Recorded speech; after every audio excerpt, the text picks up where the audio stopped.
My life be like, ooh, yeah, ooh. My life be like, ooh, yeah,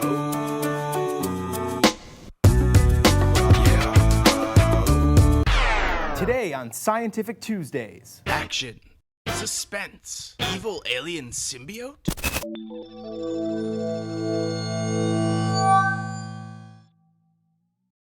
Today we're going to look at 4 different demonstrations involving ferrofluid in powerful neodymium magnets. Ferrofluid is a liquid that reacts to a magnetic field. It's usually made up of a mixture of oil and tiny iron particles. Most people don't realize that we actually use ferrofluids every day. You'll find them in speakers, motors, even hard drives. But the real fun comes when you get a bottle of the stuff. For the first demonstration, let's try dripping some ferrofluid onto a magnetized bolt. Then we'll observe the results. Let's go.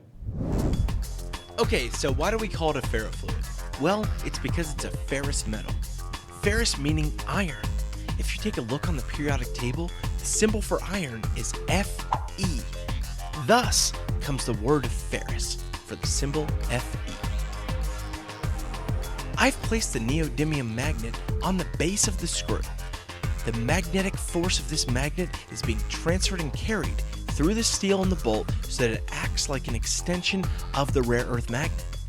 Now obviously, the closer the fluid gets to the magnet, the stronger the force becomes. When the ferrofluid is poured onto this large bolt, we see it travel down the treads. Ferrofluid will naturally align itself to the magnetic fields of whatever object it comes in contact with. When you look at the periodic table, you can see that the materials that are in a column have similar properties. For example, take a look at 29, 47, and 79. These are copper, silver, and gold. To keep it simple, they are all soft metals and sit in the same column. But I definitely don't want to blind you with science. Let's finish up this experiment and I'll give you some more of the details a little bit later. Now let's see how a neodymium magnet affects ferrofluid when it's suspended in water. I'm going to start by pouring the ferrofluid into the water. You'll notice that as it hits the water, it beads up just like regular oil would if poured in water.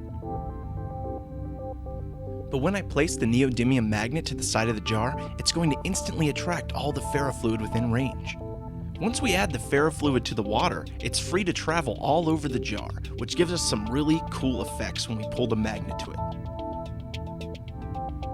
For some reason, this makes me think of Spider-Man. Not sure why. Now, I was mentioning the periodic table of the elements before. The bottom 2 rows of the periodic table consist of rare earth metals. We actually find that neodymium is labeled number 60 and falls into those bottom 2 rows. This is why neodymium magnets are sometimes referred to as rare earth magnets. They get that name because they're made up of rare earth materials, as we've just seen here. Right now, they're the strongest permanent magnets in the world.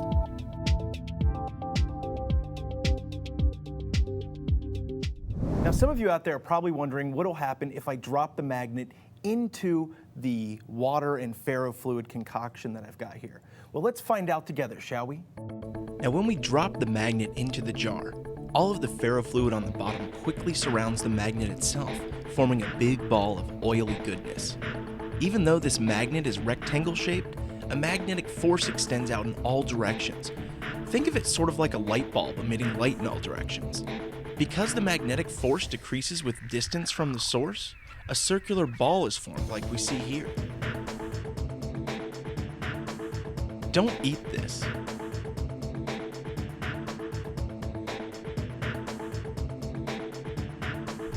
Let's try it again, but this time I'm going to drop it into plain ferrofluid without any water. I'll pour it onto this plate and we'll go to town. Now the first thing I'm going to do is pour out the ferrofluid onto the plate and make sure it's distributed evenly. When I drop the magnet onto the plate, it instantly forms a ball again, as you saw before. But you're probably wondering why spikes are forming. Well, think about it like this. Ferrofluid is basically thousands of tiny iron particles floating around in oil. Those particles line up with points where the magnetic field is strong and attempt to fully align with the field itself. When that happens, we see spikes because the surface tension from the oil puts a limit on how far they can go. Now you probably noticed that at the center of the ball, there are no spikes.